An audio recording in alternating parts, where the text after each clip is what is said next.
Hello, thank you for joining everyone. Welcome to this exciting first edition of Mobility Talks, organized by the EIT Urban Mobility. This is such a crucial moment of our history. What is a EIT Urban Mobility? Is an initiative of the European Institute of Innovation and Technology and gathers key players in the urban mobility field like cities, companies, universities, and research centers to encourage them to work together to develop innovative solutions to the mobility challenges cities are facing right now. Let's start with the topic today. Many countries are struggling with a global pandemic that has led governments to limit the mobility of citizens, and this situation has made mobility patterns from urban and rural and to air and highway have changed dramatically. We are in a wholly new and unprecedented scenario where mobility data is a key decision maker and historical data analysis is not longer useful. But now, are these data collected and how are they analyzed? What impact is the situation having on privacy? And is there a regulation for this new data processing? These and other questions related to data will be covered today in this first edition of Mobility Talks.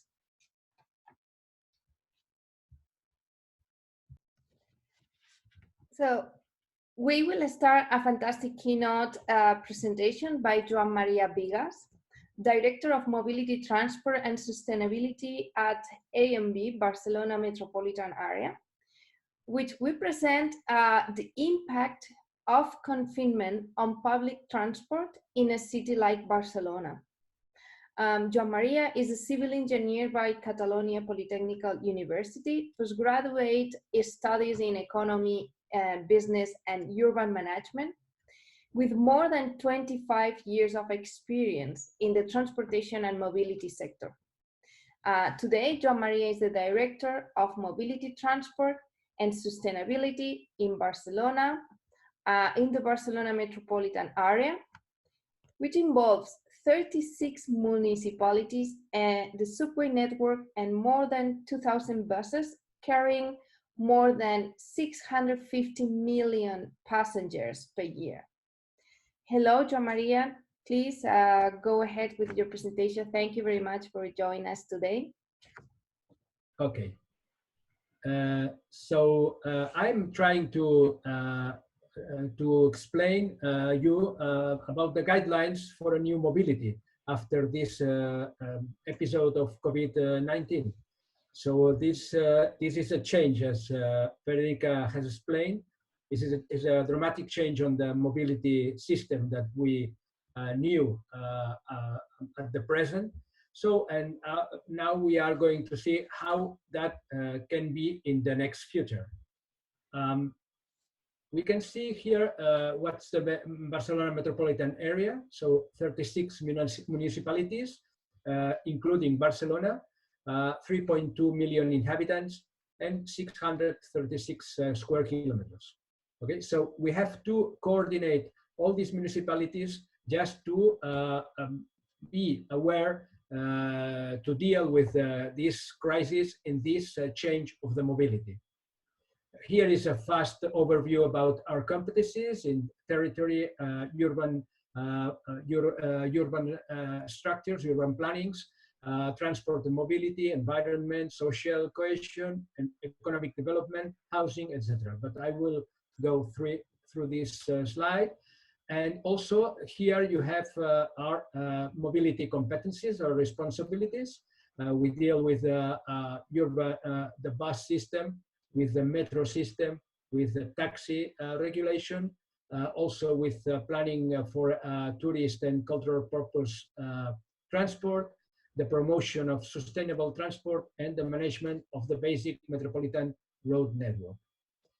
A quick overview, and just here to focus on what is the situation of the pollution and the quality of the air in our city and our metropolitan area in this crisis. You can see here from March that it has been a decline, an important decline of the pollution statistics in particles and also in nitrogen dioxide. And here you can see the evolution of these contaminants, these pollutants. We now need not to return to the previous situation. So that's we are trying to avoid. This is a major challenge for the future. If we see all the cities filling with cars again, if we see the pollution rising again, that will be a bad experience. And also it will be a problem for our health. So we try to maintain this under control. Here we have different scenarios that we have to consider in the future, in the next future. We have a crisis phase here. We are now in this situation. We have a widespread decline in mobility. We have a reduction of public transport. We have a physical distance between people and digitization of many activities that we made personally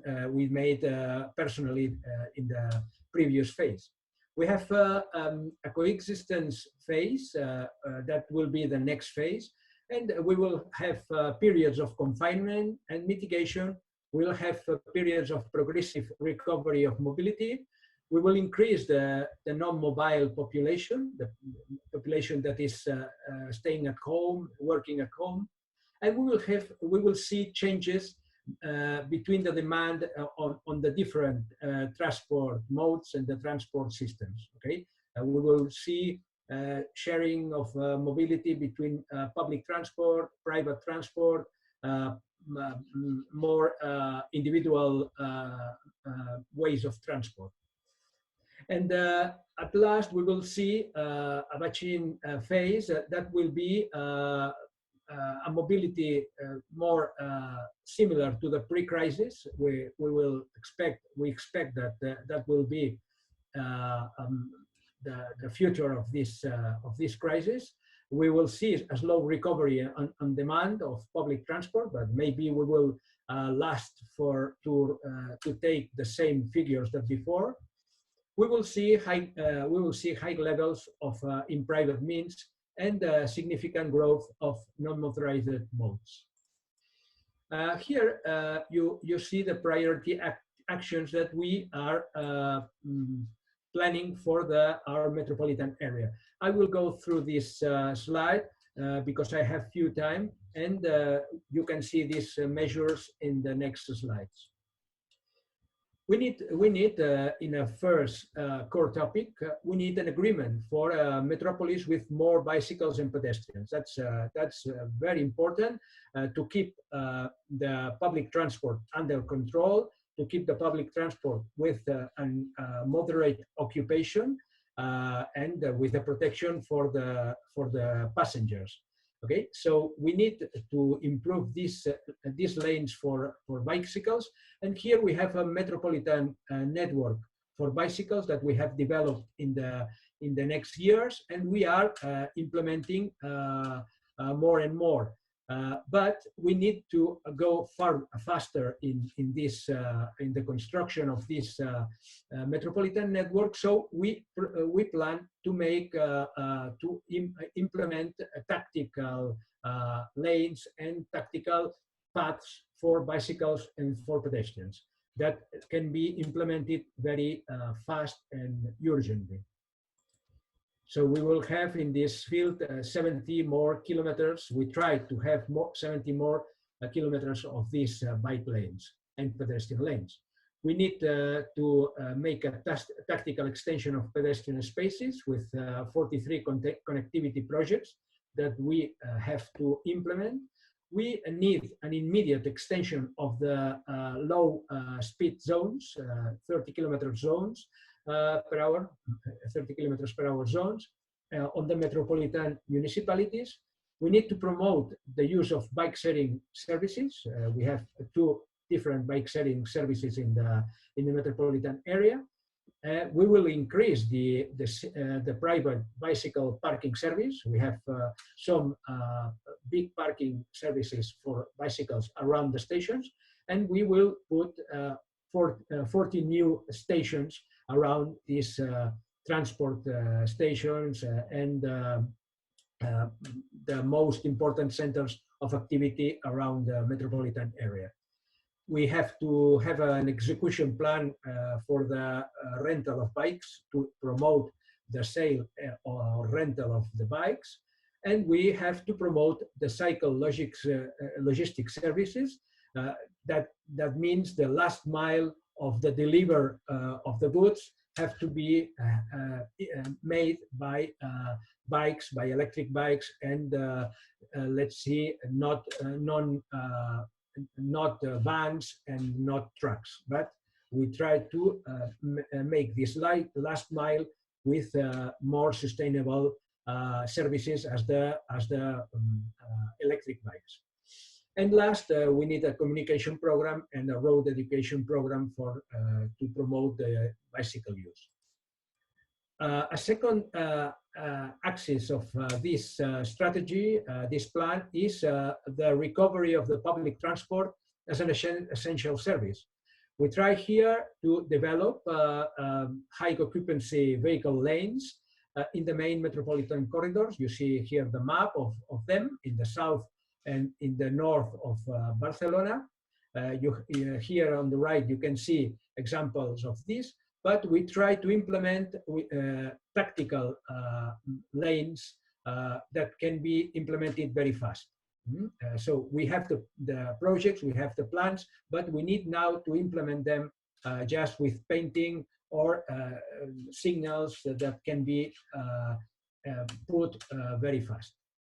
Okay. We also have 35 kilometers more of new urban tactical bus lanes in different corridors and streets of the metropolitan area, in the north and in the south of this area. You have cross sections on the right. I'm going quite fast, but just to make an overview of the measures, because you can understand what's the change that we are facing. This measure is the actions to put 100 double stops. That means to increase the capacity of the stops to wait for the bus. So to distribute better the people around these stops and to keep the safety distances. We need also 500 traffic light priority points. That means to increase the speed, the commercial speed for the bus, and to allow that the bus has more capacity. With the same vehicles, we can get more capacity of the system. Another axis, the third axis, we have 4 axes, this is the third, is an agreement for the new mobility in the work environment. That's very important because we have peak hours, as you can see here, peak hours in the morning and the afternoon that are mainly related to the working trips. So that has to be flattened. That's very important because otherwise the public transport cannot deal with this affluence of the travelers. Okay, and we cannot keep the distances between travelers. So to protect the travelers and to manage the capacity system, we need to flatten this peak hour demand. We have to encourage the time flexibility for the work spaces. So we need different times to go to work and to go out from the work. And we have to establish telework quotas. So not everybody is going to work on the workplaces in the next months. Okay, that's very important to flatten the demand curve. Also, we have to reinforce the taxation to stimulate the sustainable mobility. So we have to keep the e-commerce between the limits. So we need to keep the e-commerce in some way, not to fill the streets with vans and other vehicles. And we have also to increase the company's transport systems on the areas of activity. Those transport that the same companies rent to put or to carry the workers to the job place. Okay, so and the last axis is about the agreement to preserve a clean and healthy air, which is another very important goal that we have in the city. If we, as I said before, if we have a lot of vehicles again in our streets, if we fill all the metropolitan, let's say, the metropolitan roads and the metropolitan streets, we will have a collapse and the congestion again, and we will have an increase of the pollutants and a lack of the quality of the air. We have to give the continuity of the low emission zone. We created this low emission zone at the beginning of this year. We implemented it, and now we had to start before the crisis. We had to start a process for the fines, to put fines because for the bad use of this low emission zone. This period for fines has been delayed, but we have to take it again on duty, and we have to put that period again on service. We have to give subsidies for the renewal of commercial vehicles, especially for low-income employees and activities, and just to avoid these pollutant vehicles to access the low emission zones. The low emission zones is a 100 square kilometer emission zone here in Barcelona, around Barcelona, and there is a limitation for the most pollutant vehicles to go into that zone. We have to have more shared mobility services in the Barcelona metropolis. We try to put 5,000 sharing metropolitan licenses for bikes and motorbikes. And we have also to enlarge the metropolitan parking and urban freight zones platform that now is operated by a unique application. So the citizens can park everywhere with only an application and paying to the different municipalities. So this is a project that has to be increased just to promote the rotation in the parking space, and also to make that the places for urban freight are respected and are well used. So that maybe is an overview of what I wanted to explain about the measures that we are projecting, we are planning, and we are implementing right now in the metropolitan area with municipalities, with other agents of mobility of this area. So thank you very much for your hearing, and well, let's hope that with the questions we can also go further with this. Thank you very much, Joan Maria. I guess it's a very challenging time for the organization. I have a question here from Celine Cohen, and she says, is the bus frequency increased to get the same capacity? So I guess this is a question we have in mind, like how is going to be, how the transport is going to take all the people that needs to take. That's an important question, very important, because this is a problem that we face in the next future. Right now, we have low demand. We have a demand of 15% of the previous demand, so there is no problem. We have no problem now. We have an offer of 60, 70%, So we keep that under control.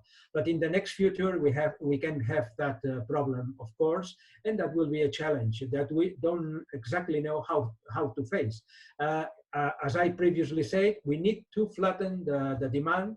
We have to avoid the peak hours in public transport. That's the only way that as we can solve that problem, because we cannot put more metros, we cannot put more subway. You cannot invent that in a minute. You need years to put a metro on the system. So that's not very easy to make with an increase of the offer. We have to do that with flattening demand. Okay. Right. So there is another question from Polina Toropova. She says, what is the time frame from implementing those measures?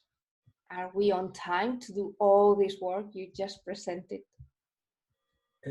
Well, we try to do it in the next months. Yeah, we think that the crisis will last this year and the next year, as we know. So we have these months to put it on service. Yeah, and we have to be fast. We have to start. We haven't started yet. A lot of municipalities have started with painting lanes for bicycles, for pedestrians, also protecting the bus system. Okay, so they have started yet, and we have also started as metropolitan area, but we have to increase that in the next months. I would say prior to summer, and also to go on the next months of the year. Okay, thank you. So I guess we will have more time later to ask more things to Joan Maria, but now let's start the panel. So I want to introduce Daniel Serra, is here with us, Director of the Innovation Hub South in EIT Urban Mobility, and he's gonna be the moderator of the panel. So Danny, please. Hi, thanks Veronica, how are you? Good, thanks. And also thanks to Joan Maria, it was a great presentation. I think AMB as a partner of EIT Urban Mobility, we will try to help you to accelerate the process of transformation to more livable cities. Also thanks to all attendees. I think right now we have over 300 attendees participating in this webinar. And it's our first mobility talk organized by the EIT Urban Mobility. And I'm glad now just to introduce our next panel that is going to have Joan Maria and other 3 experts on mobility. The first one, I want to welcome Dr. Georgia Ayfantopoulou. Georgia has a long research experience on transport planning, mobility management, and innovation adoption in mobility and logistics. She coordinates the Thessaloniki Smart Mobility Living Lab, a stakeholders collaboration and data sharing platform, focusing on implementing big data analytics for supporting the understanding and decision-making for sustainable mobility. She participated and coordinated a big number of EU and national research projects in relevant fields. Hello, Georgia, how are you? Hi, Daniel. Hi, everybody. Thank you very much. Thank you for the great introduction also. Thanks for taking the time to be with us today. And can you explain to us a bit more about who you are and what you do? Yeah, very well. I would like to share my screen in order to communicate the message. Would you like, should I do it now? Yes, go ahead. Put your presentation if you want and start, please. Yeah, thank you. So hi, everybody. As Daniel said already, together with a great research team here in Thessaloniki, in the agglomeration of Thessaloniki, we try to create knowledge out of the data. We are running this Smart Mobility Living Lab. We support the sustainable mobility planning for the actors through that. We want to accelerate the innovation. We receive data from different stakeholders of mobility, and we support as a returned value to them. We support through the data analytics their own business objectives. For today's discussion, I decided to make some tricky things, saying see what we can learn from the empty cities, and then prove through that the possibilities and the value of monitoring the mobility systems in urban level and analyzing this. And I'm going to share with you mainly 3 messages. The first is that the COVID quarantine allowed for a detailed analysis of the reference network. We have never seen our networks, although we studied, how is without the cars, how is without completely empty, without the demand being there. So here there are the results of 3 periods of the quarantine, and you see what the events there. So schools and coffee bars closed in the first period, you see a reduction by 20%. So we can associate the different activities with let's say the quantification of the impact in the traffic and in other parameters. Travel time reduction, increase of use of bike sharing by 30%, and taxis operating reduced by 20%. In the second period, where all the shops are closed, reduction further to 55%, travel time reduction, and public transport reduction up to 69%. And in the period where we have the let's say we really stay at home, then you see much more heavy decreases in the main parameters. So in fact, what we see here, when we have the ability, as we have it in the Thessaloniki Smart Mobility Living Lab, to continue monitoring what is happening. Here you see some views of the different days. Then we can support decision making. Actually, the knowledge that we have gained through this period, now it is used by the different authorities in monitoring how we will return back to the normality, and that makes us feel very, very, very helpful for the administration. Also, we have identified that we need new data fusion techniques and new data sources. When, for example, cars are not operating really, then you lose a big part of the main data streams that you are using for monitoring and for quantifying. So we need more research there in the future. And also, we urgently need for city data sharing structures and platforms and mobility observatories at the city level. Is something that we see here in Thessaloniki. It is possible to happen through efficient value proposition to the actors to share their data with you. So they need to understand why they should share. So here are you see how we can have a more evidence of user behaviors. So we can have a very detailed data about the bicycles, about the check-ins of the people in the different venues categories, and also we quantify the impacts of the measures. The administrations make decisions, and then we have the possibility to tell them, yes, it was good, it was effective or not, at what level. The ability for influencing the user's choices, it seems that needs to be taken by priority in the next days, and this type of systems can help. The second message is that the citizens during the coronavirus quarantine, they experience the sustainable city in reality, and also they make the politicians to be convinced about that they should take actions. Here in Greece, we don't have very easily all the politicians ready to go to the sustainable way, and also the citizens, they are not so much engaged to the level that is needed. What we have seen is that now this experience can help us to move faster, and it is proved, because already we see a number of kilometers of new bike and pedestrian roads in Athens and Thessaloniki, and in other cities of Greece, they increase the rhythm of doing it. We see bike sharing systems to be generalized quickly. So mayors, they ask the providers to come and to operate. We see new legal framework for speeding up the pedestrianization. This is a problem for Greece. I don't know if it is in the other countries. It was very difficult from the moment we decided in Assam to have a pedestrian road until the moment we really have the role. It was really a challenge. Here we see that the systems start thinking on a very quickly and active way. New framework for allowing piloting of pedestrian roads is available. So we are thinking how it is to close the road for specific period or for specific days, and also considering the impact of the economy due to the coronavirus. We might try to see here how we can use lanes of the road for being offered to the commercial activities around. So it's really this experience makes things to move, and that is to the good direction. And all these solutions that for years was late, and now it seems that we're going to go quickly. The third and the final message is that the changes will stay with us. That teleworking will be here. It will never return to the previous situation.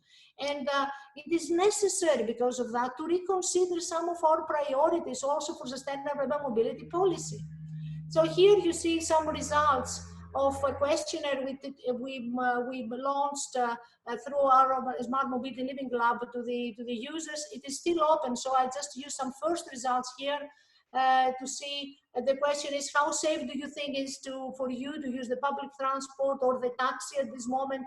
And the answer you see is very from 1 not likely to 5 very likely. People are hesitating. More than 70% they feel insecure to travel with public transport today, and almost 50% feel insecure to using taxi today. So that means we need to face the challenges of the public transport. It's good to say that we're going to increase and to have new means of public transport, but it seems that in the day tomorrow, we need more additional funding for public transport, and we need, in order to make it to be available and survive. So we need to see solutions on how we exploit in order to get income there. So probably mobility as a service and other things needs to be pushed more quickly. Also, we have need for public transport on demand, smaller groups of people. In the question, how likely is for you to use public transport when the lockdown is over? So you see here, the uncertainty remains. Even before the treatment is available, we ask them if the treatment is available, and if the treatment is not available, and still we have really the blue there is 60% is before any vaccine and treatment is available, and the light blue and the deep blue is still problematic for after the treatment has been found.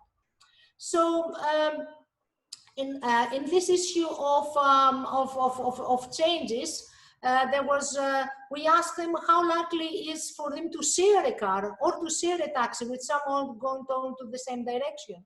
And again, the situation was that 77% was almost negative to do it, which makes us to say all this sharing idea that we had of sharing cars and sharing how we will maintain it in this new situation. So it is obvious that there are going to be an increase of personalized means of transport, and that there are risks on the sharing schemes. Of course, the sharing and the carpooling probably will be an option for public transport captive people, but things we need to be reconsidered there. Also, if we go so quickly to this type of sharing and public transport on demand and more personalized means of transport, then there is a question about the equity that we could provide to all the people, and responsive solutions for mobility should become priority, and we have more research to do at that level. That is all what I wanted to share with you. But don't forget, people, they know to adapt more quickly than the systems. And that is very, very helpful. And also that the summer is here. It seems that we're going to have vacations. And before your vacations, please visit these websites where you can see our applications, the dashboard of the Living Lab of Thessaloniki, the open data portal that we have. And we are very happy that we've been invited in these talks, and it's a very excellent initiative. Thank you. Thank you, Georgia. Thank you. It was really interesting. You know, I think at least it looks like that we need to what we need to transform urban mobility was social distance. Okay, but Okay, let's go to our next speaker. I want to welcome José Viegas. José is a retired full professor of transportation at the University of Lisbon, where he was also head of research unit on transport infrastructure, system, and policy. Between 2012 and 2017, he was Secretary General of the International Transport Forum at the OECD. He was member of the high-level advisory group on sustainable mobility appointed by the UN Secretary General Ban Ki-moon. And currently he's in active research on policy for a strategic change. Thanks, Jose. We are glad to have you with us today and hear about your expertise and knowledge in this field. Thank you very much for the invitation. It's a pleasure to be with you. Let me also share my screen. Yes, you can do it. Go ahead, please. Can you see it now? Yes, yes. Good. It's perfect. So I'm focusing first on the problems and types of solutions, and then on the role of data, which was the topic of the webinar. So the first thing is social distancing is here to stay, but some things are interesting. We know that social distancing and the mask are the only measure that has been proved to be effective in the containment of the pandemic. But we know that the wide availability of the vaccine or a cure is still months away, and the immunity levels are still very, very low. So the risk of rebound is very real. I just saw this morning a statistic from Spain, which was one of the hardest hit countries. The overall level of immunity in the Spanish population is only 5%. Yeah. That means the risk of rebounds is very, very strong. And in many countries, what we're seeing is a very interesting thing, is that the distancing rules that in general are about 2 meters from each other have been relaxed for public transport. Here in Portugal, the government has said public transport can come up to 2/3 of the normal density. And this corresponds to have something like 75 centimeters between each two people, between the center point of each two people. So if you discount the thickness of our bodies, we are at about 50 centimeters away. It's very, very, very near. Why was this? Because for many workers, there is no alternative. They have to use public transport. So if government was having a lower acceptance of density, many people would be out of access to their work. Even like this, I agree, I think many people will be out of access.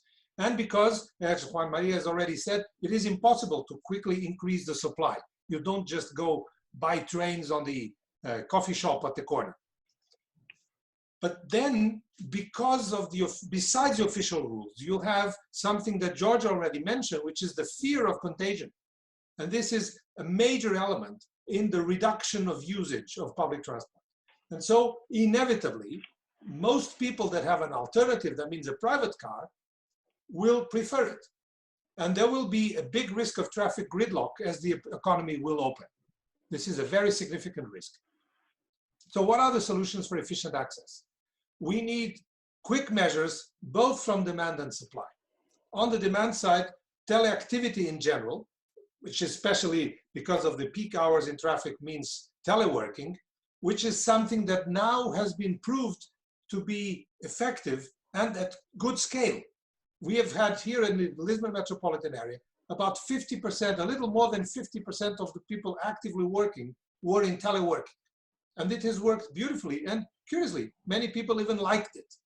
So this will allow significant reductions of car traffic, even when the economy opens, if we keep some teleworking. On the supply side, we have mostly two types of solutions. First, bicycles, shared or owned, requiring wide connected safe network of dedicated lanes. But it may be, if we want to use shared fleets, quick procurement of those thousands of bikes necessary will be extremely difficult. The industry is not ready to supply them as quickly as everybody would like. We still have a risk of contagion through the bicycle handle, but this can easily be avoided with a small disinfectant spray that people will simply carry with them. That's not a problem. The second solution is carpooling, which is something that has been mentioned since the 70s, at least. That is a very efficient solution, but was never able to scale.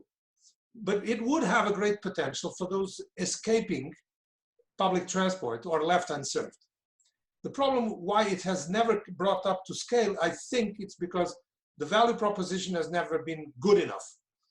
People want to have some flexibility at the end of the working period, and if you're in a pool, you're all forced to go back home at the same time.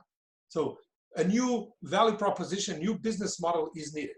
But it has a huge advantage. You don't need additional investment. The cars are already there. The roads are already there. So this would be probably the quickest way, the quickest type of measure in terms of speed of deployment. And this would give a very efficient contribution to reduce congestion. The risk of contagion, if there's only the driver and one passenger on board, is very low. And it would have to be part of the value proposition to make sure that the drivers, the owners of the cars, would have specific behavioral commitments to make sure that the risk of contagion in their cars would be low enough. Now on the data part. Data is the necessary support if you want a sophisticated set of coordinated activities in the new mix, because we're still trying. I mean, Joan Maria used the term tactical. Georgia used the term we have to experiment and monitor. So this is a new mix. Data is essential to know what things work and what things do not work. Three main sources of data could be available. First, public sensors for flows, stocks, and performances.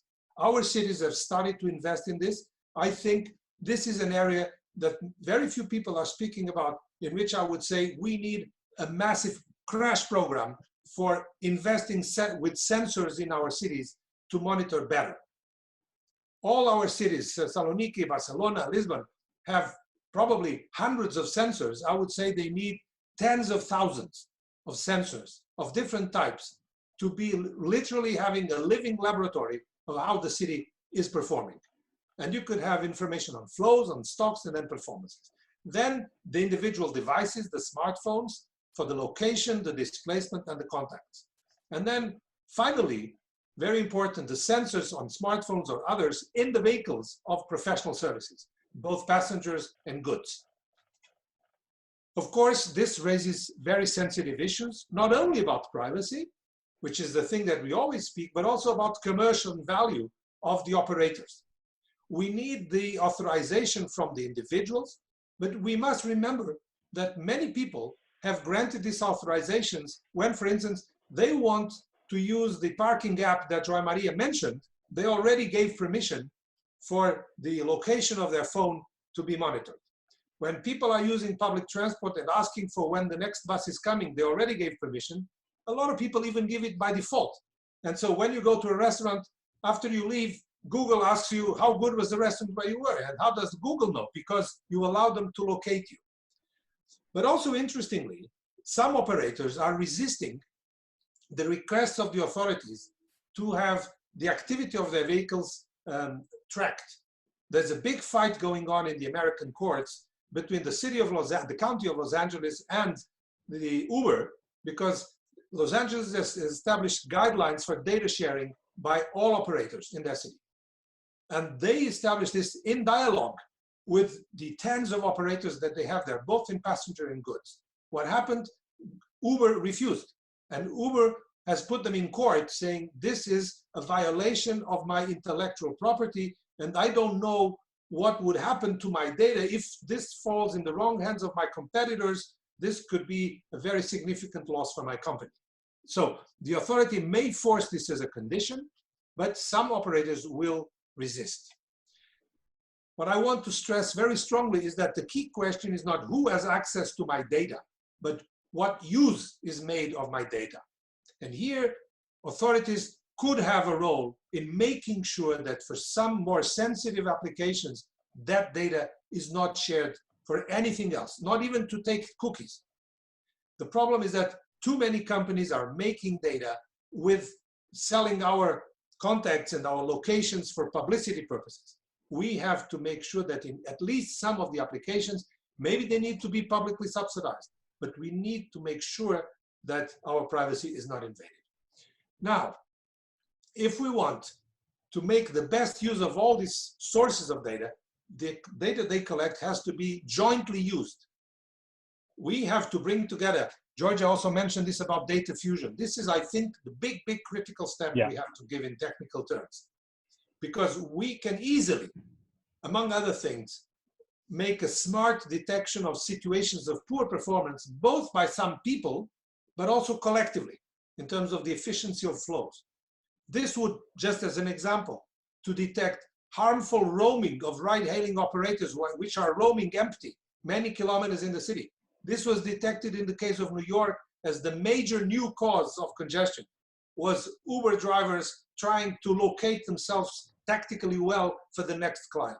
But also users who are in what could be called a lose-lose situation, in which I got a very bad connection, but I even made worse that connection because this was already congested. And so it would have been possible to send me through another route, which would have been shorter for me, and it would have decreased the congestion in the one that I was using. This is just a very short example. We could have also another type of development, which would be to have less private car use and better access be given to people by having bespoke, so individually targeted mobility planning solutions, something that I like to call my mobility assistant, which would be looking at my mobility needs and what the solutions available and say, it's now time to leave, take this bus or take a taxi here, go to the next one or rent a bike or this or that. Of course, this looks very radical. But who would have said 3 months ago that more than 50% of the workforce would be teleworking? So as Georgia already said, people can adapt. And I think if we offer them a service like this with a very high expectation of quality of service, a lot of people will accept it. And the more people that accept it, the better the service will come. So I have some hopes in this direction. And just to finish, to say that the definition of resilience is to survive the crisis and come out stronger for the next one. And I think we have here a good opportunity to face the dangers that we have and come out stronger. And the Chinese character for crisis is precisely the combination of danger and opportunity. And with this, I finish, and I thank you for your attention. Thank you, Jose. It was great. I think later I will make you some questions. But now I think we need to move to Ignacio Barrios. Okay, then I think he will make some example of how to use data with mobile phones. Ignacio has more than 10 years of international business experience and venture capital investment. He holds an MSc in civil engineering and MBA from AMD Business School. He was involved in major international transport projects across 3 different continents, and more recently, he has responsible for a 10 million Swiss franc investment portfolio, fully focused on early stage, high potential growth opportunities across Europe. And his vision about the pressing need for good quality travel, both to portray existing situation and to help identify problems related to operation of today's increasing complexity of mobility system. He joined Alberto Nando to found Keynote Dynamics, the company currently operates in 6 countries, where they provide an innovative big data analytics solutions inspired in social physics to companies and local governments. Hi, Ignacio. How are you? Hi, Daniel. Good, thanks. Thank you very much for this opportunity. Thank you very much to the other panelists for their contribution. Okay, I will ask you just if you can go a little bit fast, okay? Because we have many questions already in the panel, and I think we need to give time to make questions. Thank you. It will be very efficient. No issues. So I jump directly into the matter. I always like to start with a couple of sentences that actually have read in a book very recently, very closely related with transportation and the use of mobile phone. So basically, the two are the future of transportation. It is not about inventions; it is about choices. And I think this is something that already has been highlighted by all the panelists. But also that the smartphone is probably the most fundamental transportation technology of the 21st century, because we are systematically using that for everything we do. I'm going to cover 3 points very quickly from a high level. So 3 questions that actually I will highlight in that regard. One is, how fast can you run? The other is, show me your numbers. And finally, I want my data. From the side of how fast can you run, it is important in this case, and actually something that José has highlighted, is how the near real-time data it is important in order to make decisions. In a situation like the one we are living, where actually we are rebooting the system, we are starting from scratch. We don't know what's going to happen next. Actually, we will need data almost in real time in order to make the right decisions. This is something that we've been already doing across multiple projects. This is, for example, just some excerpts of the work that we are running with the CESIC, with the Spanish Center for Investigation, where we analyze how the mobility, for example, has evolved over the last 2 weeks across the different regions. It is important to know that actually now is the most important moment to understand how mobility can increase, because actually when we are moving from phase 0 to phase 1 to phase 2, and actually that can allow to identify those areas that an increase in mobility can drive to an increase in the contagious process. But also we are looking at more of a micro point of view. This is the case, for example, when the first Sunday after 8 weeks of confinement in Spain, the people older than 14 years old, they were allowed to go outside. It is the pink line, and we can see that peak at 8 p.m. But actually it's much higher than anyone else in the graphic, but indicates that actually people, they were really, really willing to go and to go outside after such a long confinement. The second one, it's important, is that I call show me your numbers. And I want to highlight the importance between what we consider quantitative and qualitative data. People are very impressed for the data shared by Apple or Facebook. The reality is that data, even if it's very granular, it is mostly qualitative. When you are talking about a park and there's a 30% reduction in the people visiting that park, you don't really know how many people were before. Could be 1,000 people and now there is 300, 700 people, or it could be just 5 people and now there is 3 people.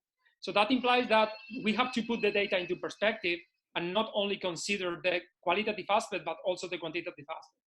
This is something, for example, that, as we can see here, the comparison of 2 different days. This is the data from the 4th of May and the 3rd of February across different neighborhoods in Barcelona. So we can see that some of these neighborhoods, in this case, Nou Barri, San Andrés, San Martín, they are close to 100% mobility in some combinations, which might indicate that actually people are getting to normal. This is the highlight of that particular area in Barcelona. So that might make think that actually people are not respecting that confinement if we are just looking at the percentage. But the reality is that we are looking at the big numbers, is that that percentage compared with the total amount of trips or the micro trips happening in the area are almost meaningless. It basically are in the tens of thousands or the dozens of thousands of trips, when we are talking in the case of the Champla, for example, almost 500,000 trips per day. So that implies that even if there is some mobility, which is important, it is not that representative compared with the total. So it is important to put the data into context and into perspective to understand what's behind that information. The last point is that I want my data, and that's something that José already raised during his presentation about the GDPR framework and the common interest. I just put a couple of excerpts in this case because there is a lot of controversy right now in terms of the data, how it should be shared, how it should be analyzed, etc. And actually, this is something that's already considered. When the data should be analyzed for a purpose that has some common interest, in the sense that the situation that we are living right now, this is authorized from the existing framework. And this is something that should be put into perspective, because the reality, the companies are allowed to do that as long as it is not used for other purposes that are not defined initially. Mm-hmm. The second thing, and this is also very important, is that the data subject should have access to a copy of that data. So actually you can call Google or Facebook or any telecom operator and ask them for the data that, for example, Keynote Dynamics utilize to process the information that we provide to third parties. But the question here is obviously, and this is something important, and this is in line with what we just mentioned, should be a framework that actually that information, even if you as an individual can get access, it should be, and just my final point, it should be the authority that somehow should regulate the access to guarantee that there is the data quality, there is the data integrity, how this data is used. It is accessed in a proper manner. There are the right measures in place to be sure that the final results responds to the needs. And finally, and most important, it preserves the individual privacy, because this is the key element to be sure that what we are doing, it has the right impact on the society, and at the same time, is not undermining everyone's rights. So that's it. Thank you so much. Thank you. Thank you so much, Ignacio. It was also a great presentation. Okay. I was just to remember to all the audience that we will put on the chat a survey that will help us just to improve these mobility talks. Okay. I encourage you just to answer this survey because it will be very helpful for us. Okay. I think we will copy on the chat soon. Okay. And now we have time just to start a short discussion. And I think this is what the first question that I want to do to you.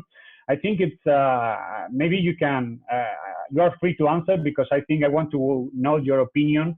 You know that Europe is not leading the use of data in mobility, comparing with especially with Asia. How do you see Europe in this race? And another question that I want to make you is, how do you think the public administration could improve the use of data to take better and more accurate decisions?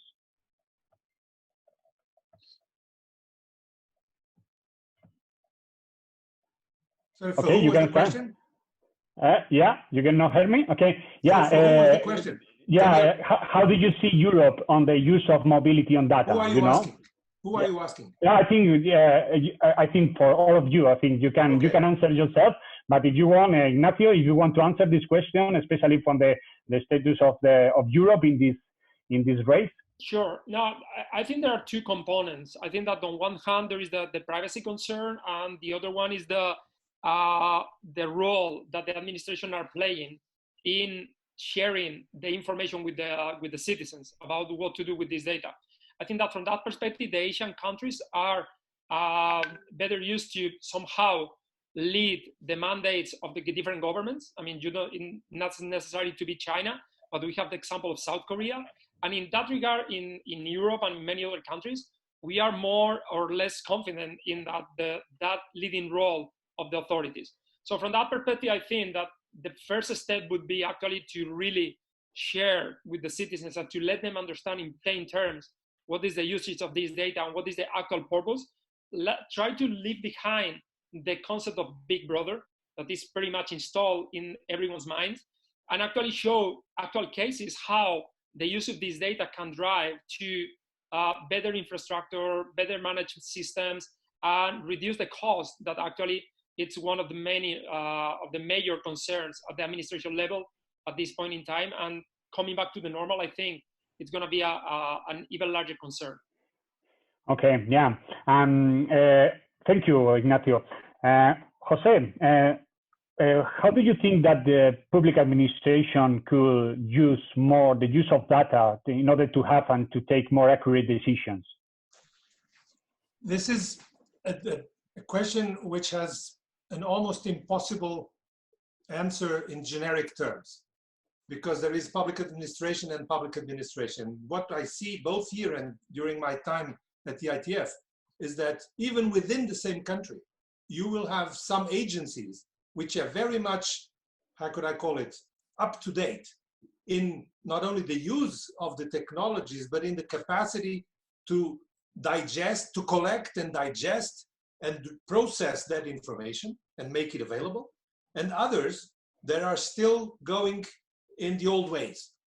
And very often, because you need to mix the actions of those different agencies, the package suffers from the low speed of some of the laggards. So it's one of the things that I think most of our countries in Europe will need, is to have some kind of special body in the Prime Minister's office or something like that to identify which are the areas that are suffering from this kind of resistance to data processing capacity, and go there and inoculate benign virus, which will make them go faster.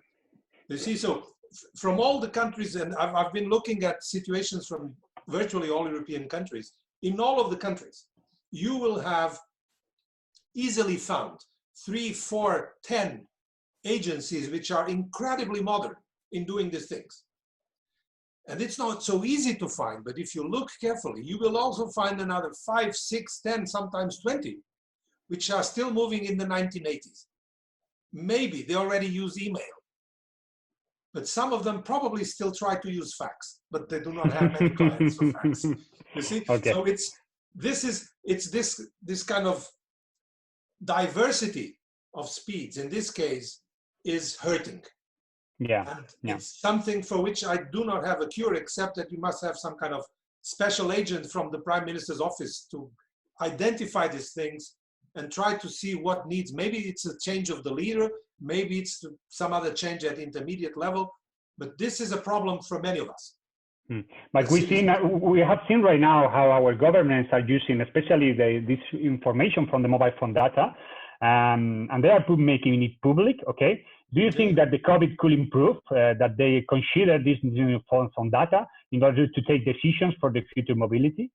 I am sure that they will, because there will also be pressure from the citizens who will want to know. I think that probably as we will be requiring some data about what is happening in public transport, if we want to get rid of this fear, there is a very strong supply of information required about, for instance, some measurements of air quality inside public transport. What is the prevalence of the virus within the air in this oral transmission? This is something that I think is essential if we want to recover the trust of people in using public transport.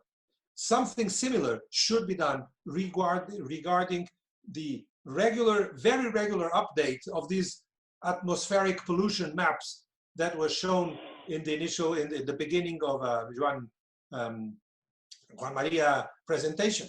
People will start demanding that. And so I think that once people realize that this is having an impact on my quality of life, on my risk of getting sick, the public pressure will increase. There is a statistic that many people are not aware. In Europe, in the European Union, the number of people killed in car crashes per year is around 20,000. But the number of people who die precociously because of respiratory diseases caused by pollution is 400,000, 20 times bigger. But this does not come in the press. If you have a car crash that kills 5 people, it still comes to the 2 people, no first page, 5 people, first page.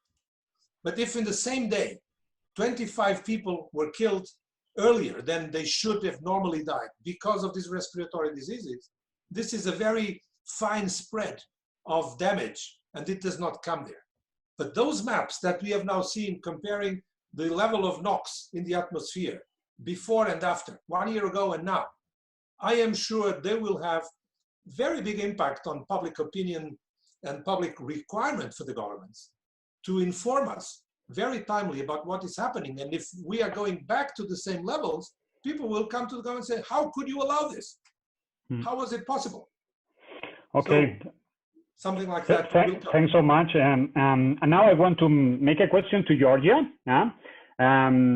Georgia, I think you have a great living lab in Thessaloniki. How do you think that the data that you already have could help just to design, the new needs for the city after the lockdown or during the lockdown? You already, I think, what we mentioned to these new pop-up structures or pop-up big lines. Do you think the data could help the decision makings and the administration in order to design the capacity of these new roads? Yeah. Actually, Daniel, allow me one comment for the previous issue, and then I come immediately to that. Okay. I think data will become more available. However, to speed up this process, I very much agree with what José said. Probably the collaboration between academic research and the administration is something that can speed up this process of identifying the value of the data and return the value to the citizens and to others. In fact, we are looking for the trip helix in order to have the more advancement there. It is exactly what we are doing in the Living Lab. We are acting as a neutral party, and then people sharing data with us. And what we make sure is that we return this value. So we a part of disseminated general knowledge which supports the common understanding of the problems and the solutions.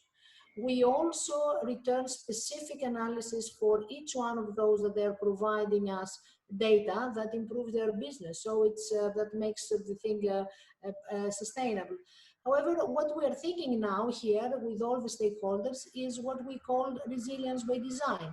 So in fact, if we know we have very good knowledge of what is happening now, and also we can extrapolate and we see the future situations, then we can have different types of sustainable mobility plans. We can assess the risks. We can see how we can make adaptive our infrastructure and our services to this type of risks and situations. And also we create we use the technology to support us to achieve that. That means sustainable mobility plans, they're not going to serve the same objectives. So we need the same needs. We need to identify the needs. This type of crisis, they make us, and data, they make us to understand more about this. And therefore, we can substantiate the process of planning, making the infrastructure and the services more adaptive to the situations. One major thing that we do with our data currently is that we try to identify when the abnormal situations are created. And we're using the previous period of the quarantine in order to guide per zones of the agglomeration, the actors on taking new mobility strategies and implementing them quickly. Okay, thank you. Yeah, thank you so much. Joan Maria, I want to make you a question that I think is not related to data, but I think it came before. That is the public transport will be limited, the capacity, and this could be crucial for the sustainability of the public transport model that we have. At this time, we always think that the backbone of our mobility is the public transport. How do you think authorities could react to this situation?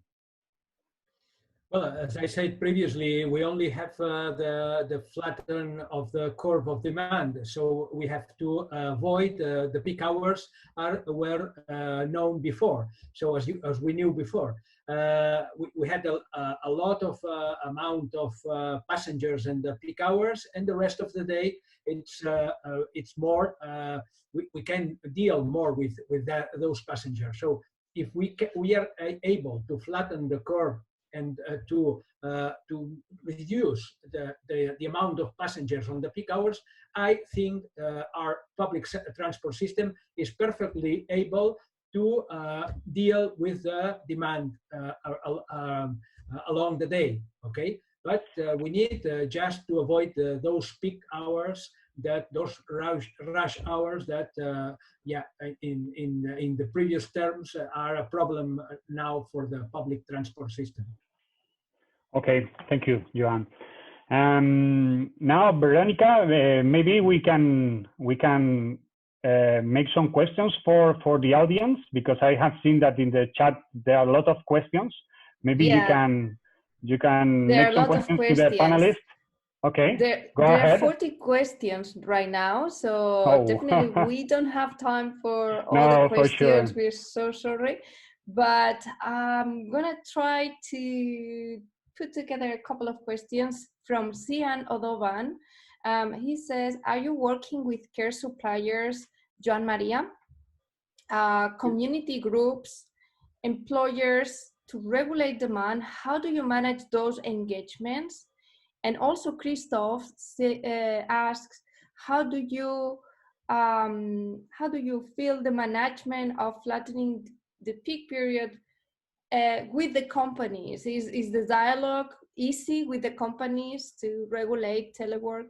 So, yeah, Yeah, we have proposed that there has to be an agreement between the different actors of the city and social actors and economic actors. There has to be an agreement between them. So we will push for that agreement. We are now starting to speak with trade unions, also with the Association of Enterprises to push with them to that agreement.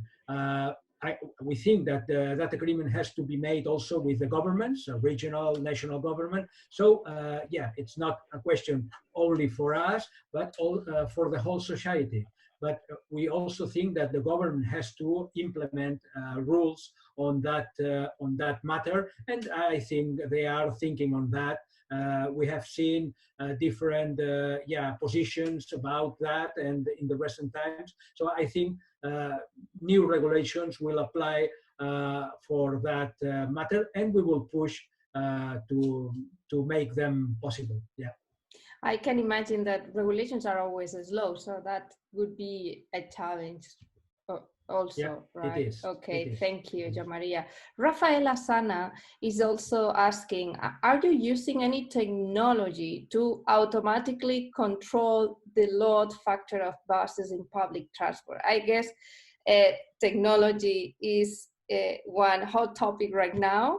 I guess is the thing that has to help us. And I want to also, this question goes for Joan Maria, and I want to also give the opportunity to Ignacio to talk about this. How do we deal with these challenges of technology, and how are different countries challenging with these, and how they can get this data to take decisions? So first, Joan Maria. Yeah, just a quick impression is we had projects on that field, developing projects on that field, because we saw that was an important subject, and we have developed some projects on that. But unfortunately, we have not ready yet. So we will see what happens in the next months.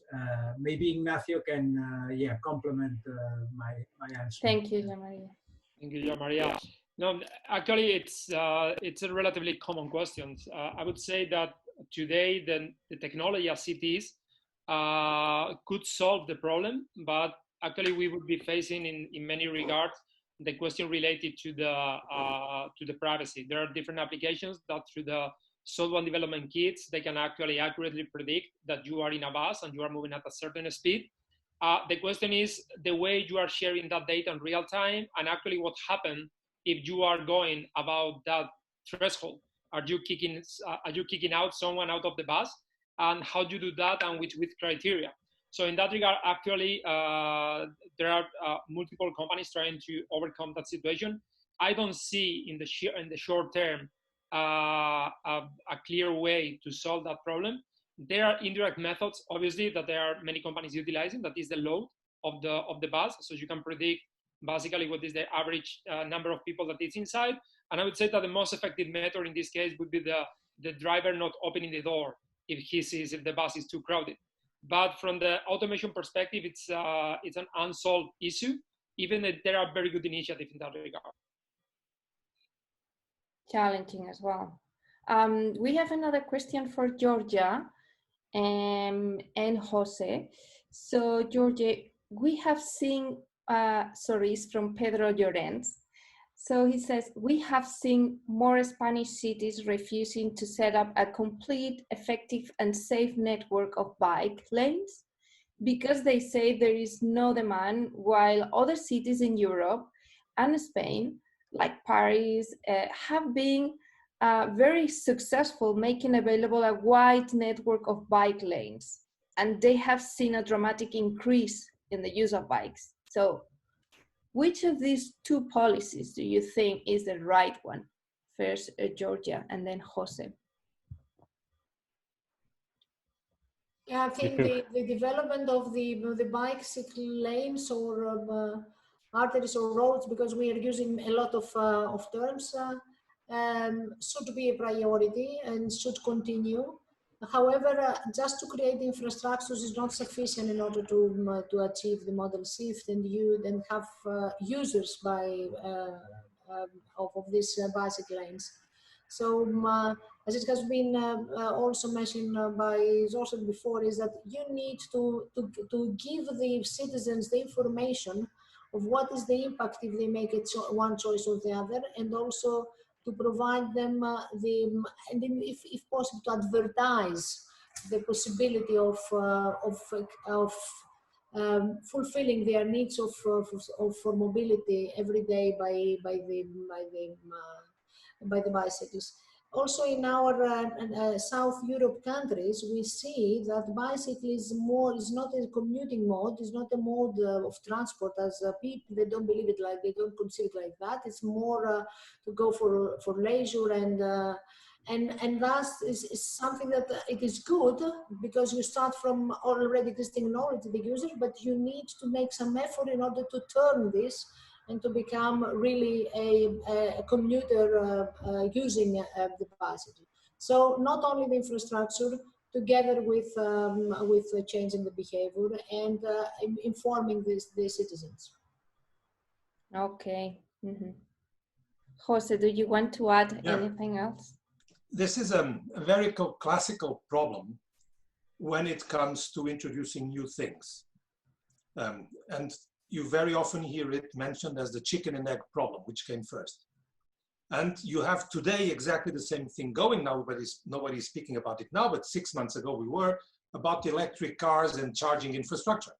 Why am I putting so much infrastructure if there are not enough cars? And why should I buy the car since there is no infrastructure? Here is the same thing. And the only solution for this is called leadership. You must have elected political leaders who say, I believe this is good for my population, so I will do it. The COVID crisis has a huge opportunity because today, in normal days, whenever you want to make a bike lane, you have to take the cars away. And so this creates a huge fight.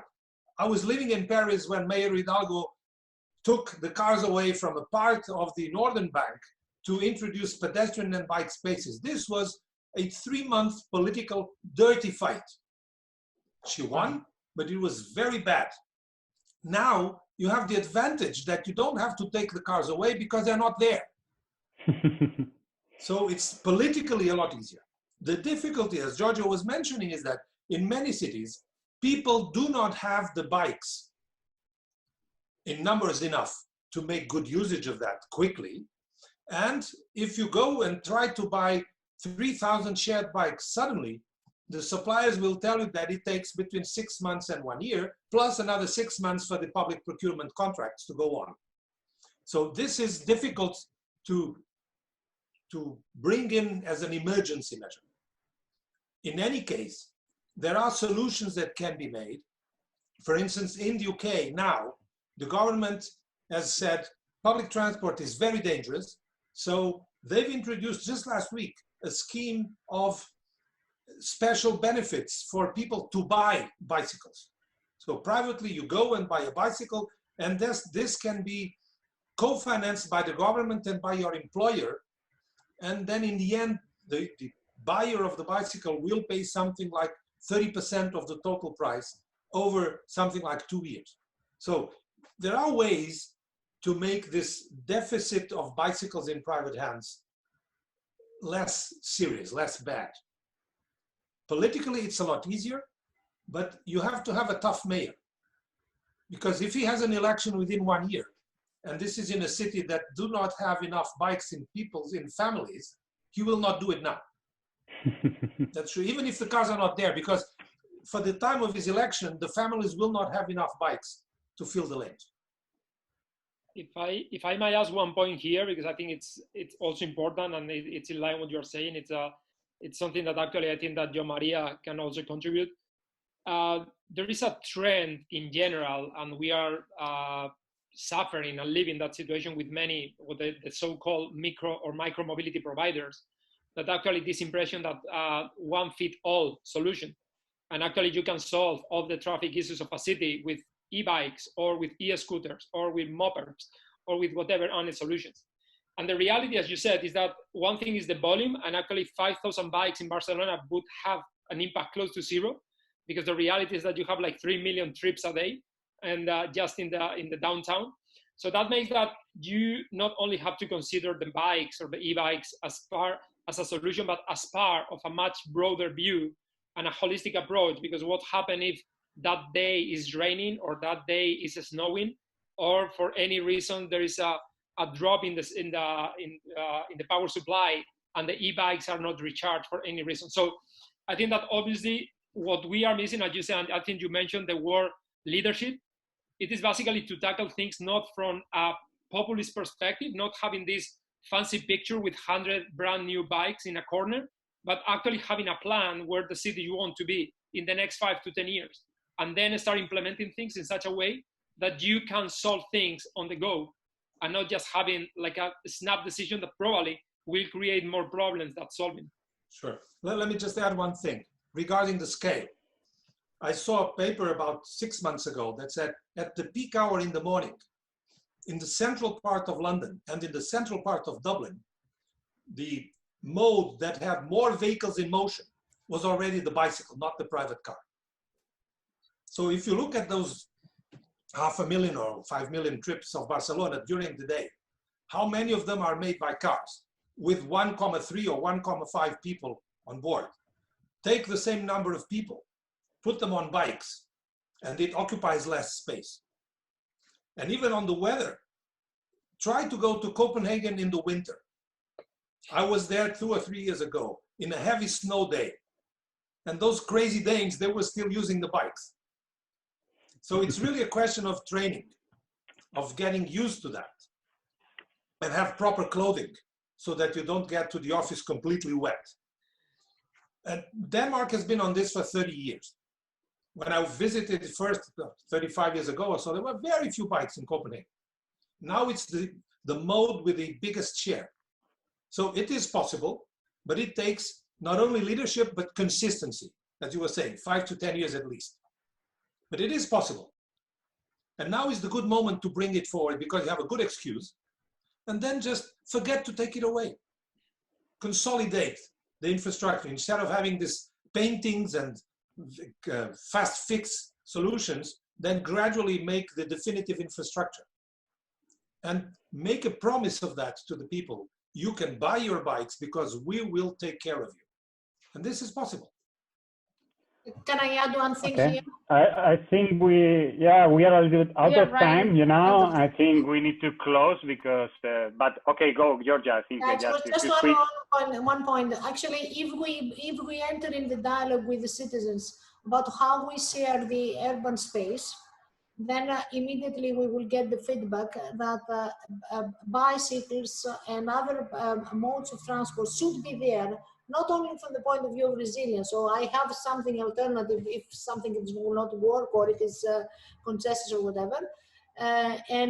Because we need a new approach in this public space, and the citizens, they go to that direction, and the crisis of coronavirus create the situation to gain the speed on that. So we should not lose the momentum, and we should invest in infrastructures and incentives, that has been said, for bicycles.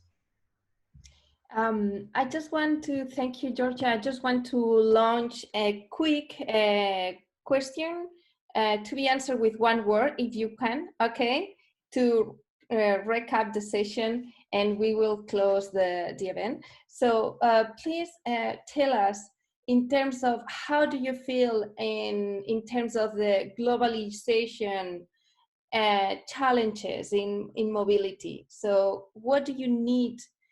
What do we need to, if you could make a wish, what do we need to work on, or what do we need to have to face this challenge of mobility right now in Europe and internationally?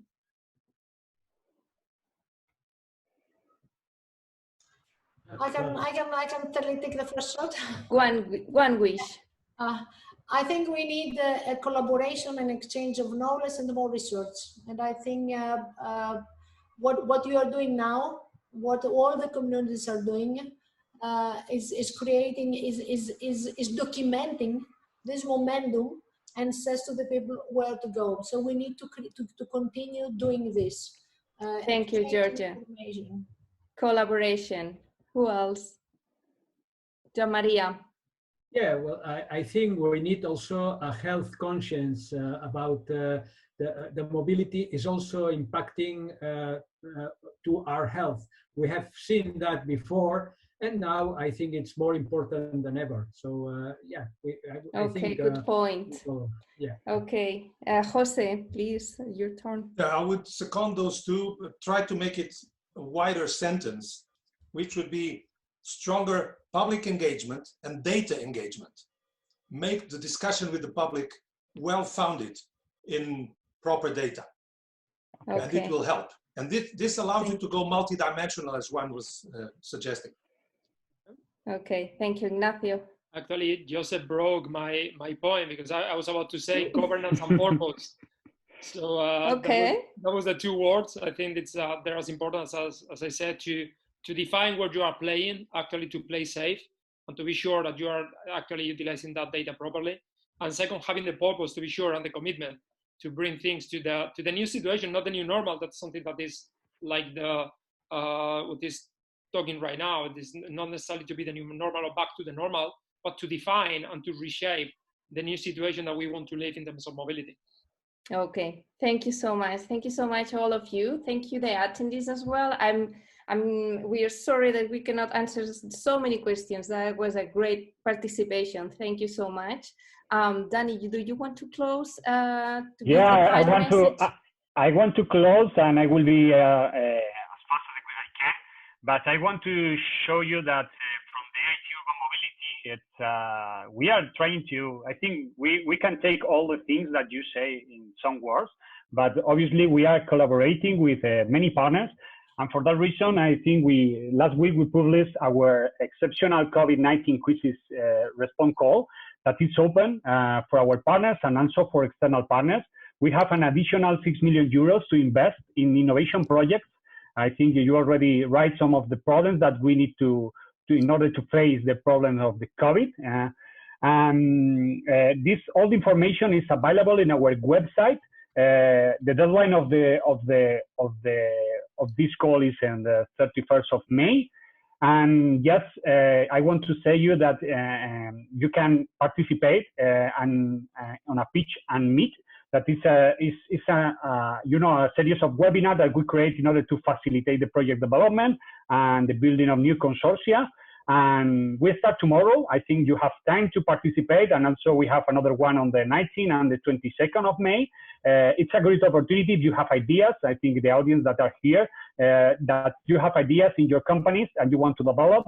And also we create a partner search and networking tool that is available on our website, when you also can bring your ideas. And I think our partners and our cities are looking for new ideas in order to be developed in very short time, because this project should be developed between July to December, okay?